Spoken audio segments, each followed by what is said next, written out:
Assalamualaikum warahmatullahi wabarakatuh. Halo Tekoners, kembali lagi di podcast pendidikan ekonomi. The more you know, the more you grow.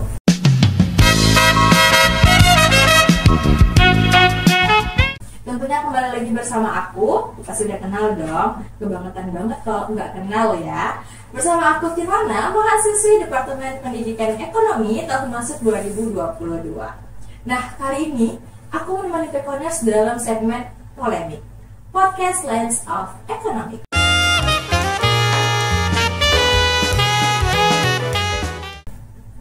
Nah, tentu aja nih kalau udah bahas di segmen polemik, tentunya gesternya ini adalah gester yang keren, luar biasa, dan sangat memotivasi. Tentunya adalah salah satu dosen dari Universitas Negeri Padang. Nah, biasanya kan Tekoners kami hanya mengundang dosen pendidikan ekonomi. Nah, kali ini sangat-sangat spesial. Kami mengundang dosen dari Universitas Negeri Padang, khususnya Fakultas Ekonomi dan Bisnis. Wah, pasti Tekoners penasaran kan? Oke, langsung aja kita sapa Bapak Arif Maulana. Halo Bapak. Halo juga. Boleh Pak disapa Tekonersnya? Halo Tekoners. Nah, apa kabar nih Pak? Alhamdulillah baik. Gimana perjalanan ke sini Pak? Perjuangan. Perjuangan ya Pak. Tapi Iya. lumayan hari ini Padang nggak begitu panas ya Pak pagi ini. Enggak, tapi emang perjuangannya naik tangga ya. Biar sehat Pak. Iya, harus. Harus. Jadi Tekoners kalau mau sehat tuh banyak naik tangga. Nggak boleh pakai lift ya. Iya benar. Oke Pak. Nah, kali ini Bapak adalah tamu spesial nih Pak untuk podcast pendidikan ekonomi. Wah, Masya Allah. Nah, jadi kita di sini ingin mengulik-ngulik sedikit tentang Bapak, boleh ya tentunya? Buat apa nih? Ngulik tentang apa ya Tekoners? Wah. Nah, jadi untuk Tekoners, Bapak Arif Muhammad ini adalah dosen Fakultas Ekonomi dan Bisnis, tentunya di bidang S1 Manajemen ya Pak. Ya. Nah, untuk lebih lanjut, Tekoners bisa lihat CV Bapak di sini. Nah, dibaca baik-baik ya, Tekoners. Oke Pak, selain dosen, dengar-dengar Bapak itu adalah wirausaha Pak, pembisnis, apakah benar? Ya ada lah. Ada lah. Sedikit. Biasanya kalau ada lah ini banyak tuh biasanya Tekoners ya. Wah. Nah, dengar-dengar Bapak juga salah satu apa ya, anggota atau apa tuh Pak di UPPK Pak? Di UPP PKK saya koordinator CDC. Koordinator. CDC itu Career Development Center. Jadi istilahnya yang menjembatani antara kampus saya dengan dunia industri. Nah, seperti itu. Kok bisa sih Bapak bisa menjadi koordinator pengembangan karir di CDC itu Pak, di UPPK Pak? Kalau ceritanya sepanjang. Panjang ya Pak. Tapi singkatnya sih waktu itu ya saya dengan Pak Marwan, dengan Bu Yun ya, kan waktu itu masih diketuai oleh Bu Yun ya, dekan FPP. Kami bareng-bareng di sana gitu untuk mengelola UPP. Kalau Pak Marwan dulu bidang kewirausahaan, nah saya di bidang CDC-nya. Iya. Nah, sebelumnya nih Tekoners, Pak Arif ini S1-nya dan S2-nya itu di Bandung, benar Pak? Ya, semuanya. Semuanya ya Pak? Dari SD Pak? Dari SD. Berarti Bapak kelahiran Bandung Pak? Kalau lahirnya nggak di Bandung sih, sebetulnya di Sukabumi. Berarti daerah Jawa lah Pak ya? Bisa dibilang kalau lahir itu saya gara-gara orang tua saya, status saya adalah apa? Janda. Gara-gara ayah saya Jawa, ibu saya Sunda. Jadi janda. saya ini jadi janda gitu ya. Janda, itu juga sama janda ya, kalau ternyata Jawa Sunda ya, Tekoners loh, gitu. Iya, jadi janda nggak hanya dimiliki status oleh Iya, single wanita parent enggak ya. Tapi Jawa janda, Jawa janda, Jawa Sunda. Jawa Sunda. Oke Pak, nah berarti Bapak kan pendidikannya itu di Bandung ya Pak? Semua ya. Ke Bandung ternyata ya Pak. Nah, kok bisa sih Pak Bapak memulai karir Bapak dan menjadi dosen Pak di Sumatera Barat, khususnya di Padang Pak? Nah, di sininya ya. Iya. Kalau karir dosen sebetulnya di Bandung ya udah berkarir dosen juga sih sebenarnya. Gitu. Cuma kalau di sini ya memang karena pengangkatan PNS ya. Nah, kalau di Bandung waktu itu saya sebetulnya sih saya fokus di industri ya. Jadi saya menjadi pelaku bisnis lah, praktisi bisnis. Nah, sampingnya ngajar. Ya, kalau di sini saya dibalik lah. Nah, dibalik. Yang sampingannya Eh, bisnis. Tambahannya bisnis. Nah, fokusnya sekarang di Dosen, pengajar. pengajar. Wah, gitu ya.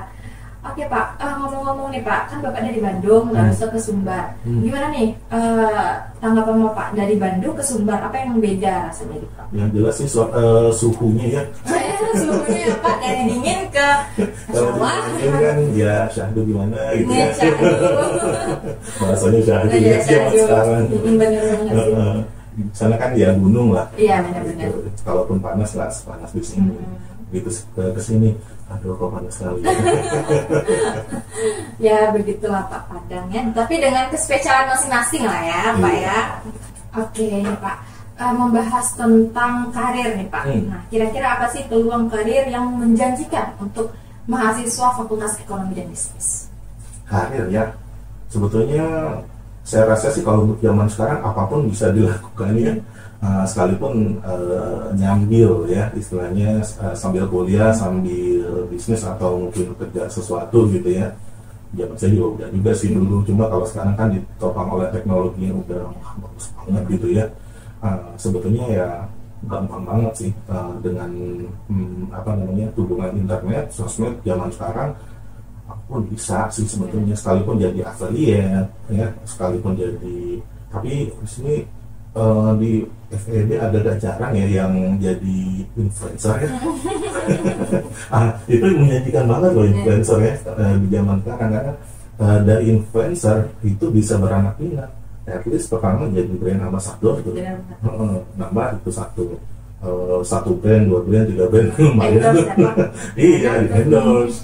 Nah udah gitu juga mungkin nanti misal diundang untuk off-air-nya atau gimana, nama lagi. Nah polanya kan sekarang teman-teman di influencer kan begitu. Polanya begitu. Selalu jadi brand ambassador Pak, dan itu biasanya pasti ya. Iya benar sekali. Nanggung habisnya. Iya benar. Berarti kayak konten-konten edukatif bisa juga tuh ya Pak ya. Iya. Jangan kan yang edukatif sebetulnya ya, yang receh-receh, cuma joget-joget juga jadi viral ya. Viral, endorse terus gitu ya Pak. Iya, jadi cuan. Iya benar. Hanya dengan modal joget gitu. Iya, tapi kalau bisa sih memang ya memberikan manfaat lah ya, ada skillnya. Gitu. Apalagi kita mahasiswa ya Pak. Betul.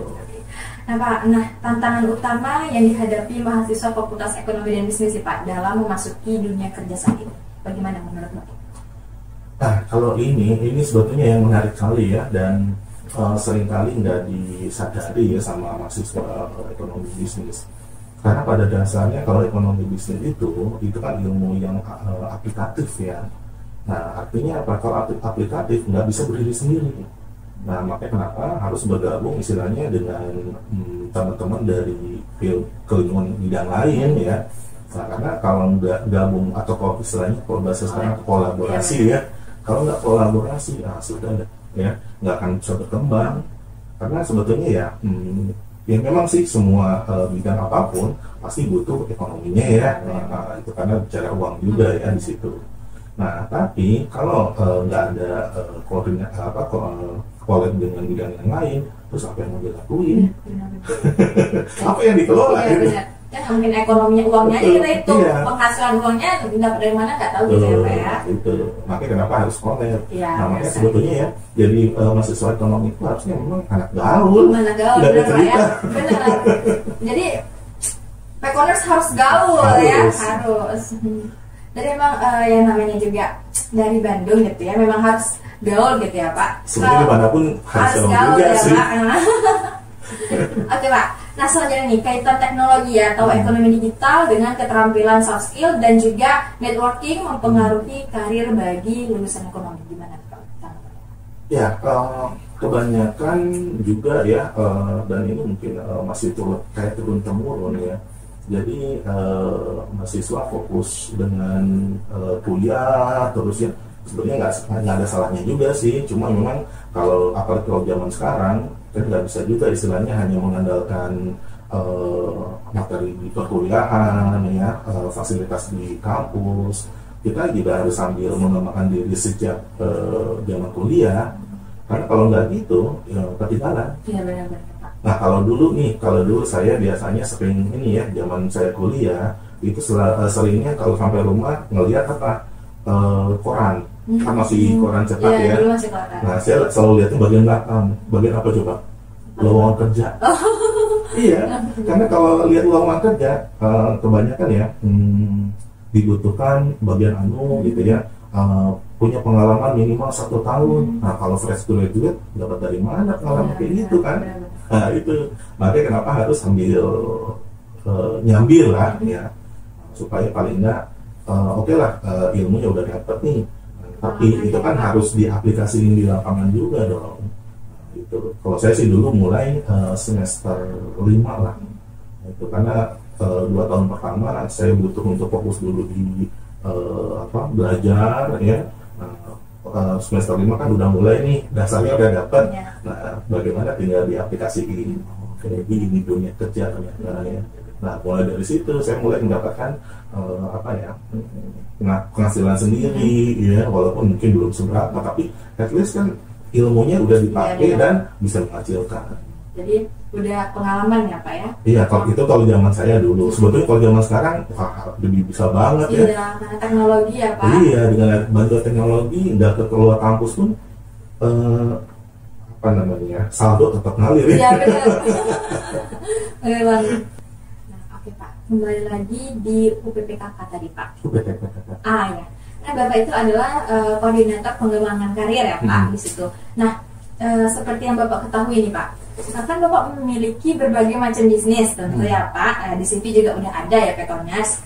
Nah, gimana sih Pak proses Bapak untuk membangun bisnis yang sukses tentunya, serta tips dan trik buat anak muda sekarang? Oke. Kalau bangun bisnis ya sekarang sebetulnya kita harus istilahnya lihat pasarnya dulu sih, sebetulnya ada permintaan seperti apa. Karena kalau kita fokus dengan kita bikin produk dulu kemudian cari pasarnya, ada sih cara seperti itu ya, tapi biasanya bingung ya, begitu bikin produk bagus pasarnya kemana ya. Nah kalau saya sih lebih cenderung ada permintaan apa di pasar, nah kemudian apa yang bisa saya lakuin untuk menjawab permintaan mereka itu. Nah itu sih sebetulnya. Nah, karena saya juga memang basic dari manajemen bisnis, saya juga istilahnya kalau untuk produksi nggak jago-jago amat.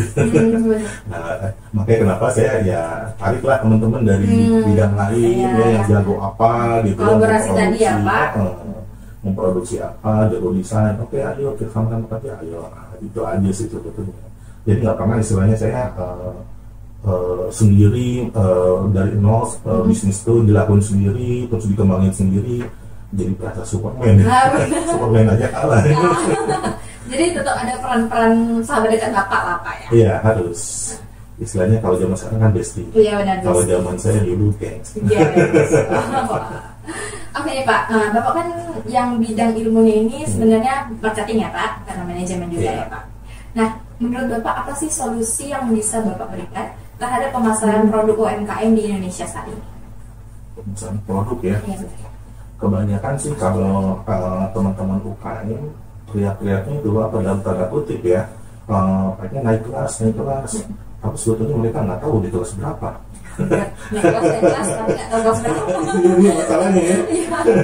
Makanya kenapa sebetulnya kalau kita bicara bisnis, mau naik kelas atau gimana, terserah deh. Tapi yang jelas ilmu manajemen bisnisnya itu memang harus beneran dipakai gitu ya. Kayak misalnya nih, kalau UMKM kan, mohon maaf ya, karena polanya kan selalu begitu, mereka bikin produk baru dipasarkan, kayak yang tadi saya bilang ya. Nah sebetulnya PR mereka adalah mereka belum melakukan analisis pasar, belum melakukan STP ya, segmenting targeting positioning, nah belum mengenali SWOT. Nah PR-nya itu dulu yang dikerjain gitu loh. Produknya banyak tapi nggak tahu jualan kemana gitu ya Pak. Nah kalau udah melakukan tahap-tahap itu, nah jadi dia bisa tahu posisi dia di mana, mau naik kelas kemana, jadi enak. Nah itu khususnya di segmentasi ya. Nah ini menjadi kunci dia untuk apa ya, strategi bisnisnya, pemasarannya dan eksekusinya apapun itu gara-gara segmentasi. Nah, makanya kenapa analisis pasar dan segmentasi itu sebetulnya kunci utama untuk bisnis itu, ini core-nya di situ.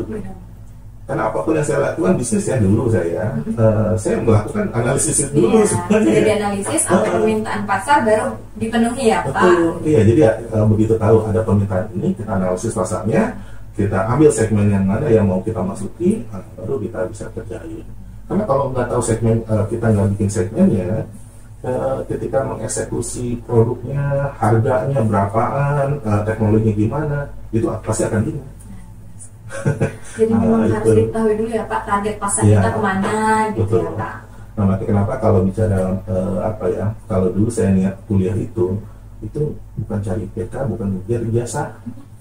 Karena yang saya butuhkan adalah ilmunya dulu gitu. Ijazah sama IPK itu tuh bonus aja lah. Formalitas aja. Iya. Tapi yang jelas kan kita butuh ilmunya itu untuk kita praktekin. Nah, jadi ketika kita masuk ke industri, mau kerja atau wirausaha, kita udah punya bekal ilmunya gitu. Nah, itu sih. Terakhir nih Pak, tips yang bisa dilakukan bagi mahasiswa untuk membedakan diri mereka dalam pasar kerja yang kompetitif. Kemarin ini saya ngobrol-ngobrol dengan teman-teman HR. Ini kasih bocorannya. Jadi yang kurang dari generasi sekarang itu adalah kurangnya karakter diri sih sebetulnya ya. Kalau istilahnya zaman sekarang adalah branding Branding match? Bukan. Nah ya, jadi branding diri ya maksudnya. Nah kenapa branding diri? Ketika kita membranding diri sendiri, selain daripada kita harus punya skill tertentu ya secara khusus, kita sebetulnya harus punya image tertentu yang mana orang tuh dengan keberadaan kita, dengan skill kita. Nah, biasanya kalau udah seperti itu, nggak perlu nyari pekerjaan pun, orang nyari kita gitu. Nah, itu. Karena kalau saya ingat lagi ke hal paling dasar dari kewirausahaan ya, sebetulnya ketika kita mau membangun apapun karir kita ya, kita seharusnya punya skill dulu, kemudian kita diakui skillnya ya, dan kemudian kita membangun networking. Nah 3 hal ini aja sih sebetulnya. Kalau 3 hal ini kita bisa bangun, itu biasanya ya akan otomatis sih sebetulnya ya. Kesuksesan itu udah tinggal nunggu waktu aja. Karena gini ya, kalau khususnya networking, kalau dalam Islam itu kan kita disebut sebagai apa? Membuka silaturahim. Dan katanya kalau membuka silaturahim, pintu-pintu rezeki itu dibuka banyak. Nah itu makanya kenapa? Cari aja lah. Ya, kita lakuin seperti itu. Nah insya Allah. Dan yang saya praktekin selama ini begitu, ya alhamdulillah juga ya. Karena sejauh ini katakanlah misal waktu itu saya diminta untuk menjadi fasilitator atau pura digital Google Indonesia, bukan karena istilahnya saya ngelamar atau gimana, tapi direferensikan oleh teman. Nah itu karena dari pergaulan itu tadi. Jadi bapak yang dicari, bisa nih gitu ya Pak. Waktu itu saya juga istilahnya jadi dosen pun begitu juga sih sebetulnya, bukan karena saya ngelamar dulu waktu masih di Bandung ya, tapi karena memang dia referensinya. Nah itu. Karena orang-orang melihat kita bisa gitu. Ya ada, tapi bukan berarti ria ya. Bukan berarti ria. Pelajaran ya Pekonas, memotivasi Pekonas. Nah, kita harus punya skill kan tadi ya, harus kemudian skill kita diakui oleh teman kita minimalnya. Nah otomatis kan itu nanti kebuka sendiri sih sebetulnya.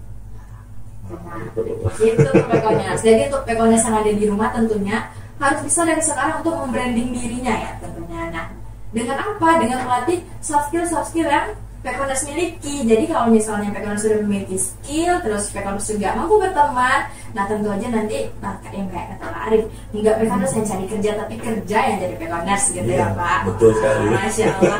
Oke nih Pak, nggak terasa kita sudah ada di penghujung segmen Pak. Sedih banget ya, harusnya kita bisa rasanya baru sekerja aja. Iya benar sekali Wah. Nah tapi sebelum itu Pak Fir mau ngajak Bapak seru-seruan boleh ya? Oke, boleh. Boleh dah. Apa nih yang seru nih? Seru-seruan tentunya. Oke. Nah kali ini kita ada di Season Games.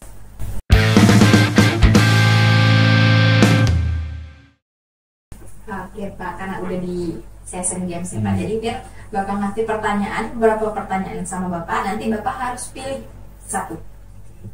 satu ya Pak. Nggak bisa dua ya? Nggak boleh dong. Oke, kita mulai ya Pak. Oke. Oke. Pilih mana? Lanjut S3 atau buka usaha baru? S3. S3. Oke. Selanjutnya, pilih mana? Kehilangan kemampuan jadi dosen atau kehilangan kemampuan jadi ilmu sales? Masih salah satu ya? Iya, harus Karena sales. dua-duanya nyatu. Ayo, mana nih Pak? Sales tuh. Sales, oke. Karena kalau jadi dosen kan ada ilmunya tetap ya. Dan sales pun akan terasa juga sih sebetulnya kalau terus di situ. Oke Pak, selanjutnya. Pilih mana? Tidur mati lampu atau tidur hidup lampu? Mati lampu. Mati lampu. Selanjutnya, pilih mana? Ketinggalan HP atau ketinggalan dompet? Ketinggalan HP. Ya Aha. jangan sampai ketinggalan HP lah. Kalau dompet masih oke lah. Oh, berarti milih ketinggalan dompet ya Pak? Ah. Ya, soalnya sekarang kan kalau mau bayar udah ada fiturnya Yes, gitu ya yes. Pak. Nanti kalau nanti lah ini nih foto SIM saya gitu ya Pak. Dan emang ya penggunaan digital gitu ya Pak. Betul. Betul. Oke, selanjutnya. Pilih mana? Hujan terus atau panas terus? Dengan hujan sih. Hujan ya. Karena Bapak dari Bandung mau dingin-dingin gitu Pak. Nggak juga sih. Karena kalau hujan itu katanya romantis ya. Ya, seperti kota Bandung ya, panas kota romantis. Wah. Oke Pak. Lagi ya. Pilih mana? S3 di Padang atau S3 di Bandung? Kalau bisa luar negeri sih. Kalau bicara saya luar negeri. Aduh, pilihannya cuma dua lagi Pak. Luar negeri lah. Luar nagari. Oke, terakhir Pak. Dengerin musik sambil kerja atau enggak sama sekali? Sambil dengar dong. Sambil dengar, karena Bapak hobi musik ya Pak? Bukan cuma itu, emangnya kuburan ini. Jadi Bapak lebih memilih dengan musik. Oh iya dong. Wah, Saya itu butuh apa ya? Nggak tidak merasa sendiri.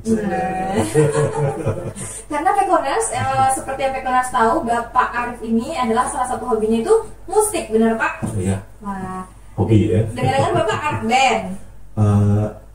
Yes, I was. Wah, Sekarang sih jadi hobi aja sih. Kalau dulu berusaha jadi pekerjaan, sekarang berusaha hobi, jadi Pak. artis. Berarti Bapak bisa nyanyi dong? Main gitar sih dulu. Kalau nyanyi ya dikit-dikit lah. Boleh Untuk dikeluarkan rumahan suara aja. emasnya Pak? Boleh nggak Pak? Boleh dong. Saya nggak bukan penyanyi juga Oh, sih. tapi karena kita nggak ada gitar, nggak bisa kita keluarkan skill gitarnya ya, Pekoners. Wah, ternyata memang banyak sekali dosen Fakultas Ekonomi Bisnis ini hobinya di bidang musik ya, Pekoners. Wah, jangan-jangan Bapak buat klub band FEB Pak? Oh iya kan dulu namanya The Economist. Oh, The Economist. Wah, The Economist Band. siapa aja tuh Pak personilnya? Kalau saya di gitar, kemudian Pak Alpon di drum, ya, Pak Marwan di keyboard, Pak Uki di bass, sama Bu Wayosi vokal. Wah, lengkap ya Pekoners. Wah, memang benar-benar sekali. Nah, kalau sekarang udah karena kesibukan masing-masing, ya kita balik lagi ke masa lalu, tinggal lihat video dan foto saja. Jadi rindu ya Pak. Tetap kangen sih. Oke, terima kasih banyak Bapak udah mau seru-seruan bareng Sama-sama. Kirlana dan juga Pekoners yang ada di rumah. Iya. Wah, seru banget ya Pekoners, apalagi akhirnya kita tahu bahwasanya Pak Arif ini adalah salah satu personil The Economist Band. Wah. Oke Pak, nah sebelum menutup perjumpaan kita di segmen kali ini, ada nih Pak closing statement dari Bapak untuk para Pekoners yang ada di rumah.